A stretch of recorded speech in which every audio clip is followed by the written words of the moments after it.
Today we're going to do a quick little tutorial on how to replace a worm gear inside a KitchenAid. Most KitchenAids, when they break, is usually this little baby worm gear right inside here. It's a little brass gear. KitchenAid basically designs this gear to break first, so that the KitchenAid itself will destroy the motor or the main gear.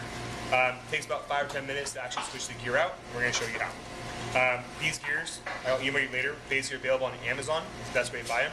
They're about $2 for the actual gear and another $1 or $2 for shipping.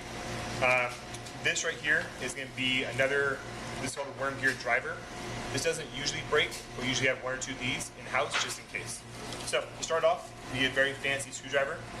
This is our very fancy screwdriver that Andrew plenty got for us. Thank you, Andrew. We start at the back. There's a little screw. We'll take the screw out back here. Once you remove that, this whole little ring housing will come off. On the KitchenAid itself, there are 4 little screws, 2 on each side. We're going to take those out, which we already did. Then we pick up this top cover. Inside here, you have your motor, the gearbox, and then you also have your actual control unit itself. So what we're doing is we're replacing the gear inside the gearbox. So what we're going to do is we're going to start by taking off these 4 screws, pick up the gear housing. Down inside here, there is a little ring. We'll pick up. This right here is a little like a ring kind of remover. You can buy it for $4 or $5 like any local hardware store. That exposes the main worm gear driver, the main shaft, and the actual broken worm gear down inside here. So first thing we do, we use the other side with a fancy screwdriver. We're going to pick up this little gear right here. This gear just slides right up, comes right off. This is the top gear. This actually drives all your attachments. This is still fine. Next, down inside here, you can actually see, quick little zoom in, you can see the gear that's actually broken right here. To get this out, we're going to push with a pin. We're then going to use a fancy toothpick to push this pin out. Put that aside. All we're going to do is take our screwdriver and do a little tap on this. Pulls out that main gear right there. Now you have your worm gear driver. This is the motor. You can see right here. This is the gear that attaches to the motor. This is the worm gear that attaches to the worm gear right here, which transfers the energy from the motor all the way down. So to take this out, all we're going to do is use our little screwdriver, pick it up, take it out. That's it. Put this aside. If for some reason these gears are bad, you can replace this gear by literally picking it up.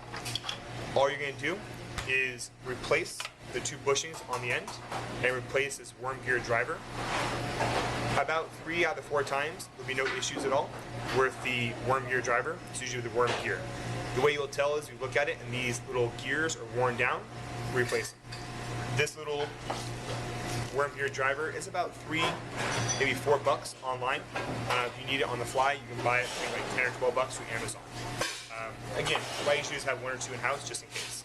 This guy we put back in. This is perfectly fine. There are 2 little bushings that sit right here. We're going to put these guys right here and right there. Lock them in place. Now, we're going to push our main worm gear back on. First thing we do is push this up. Take this worm gear, drop it down. Sometimes there'll be a little bit of resistance. The best way to do is take your finger or your little screwdriver again and just gently tap. Make sure you don't hit the actual gears themselves. Okay. Now, you can see where that little push pin goes back in.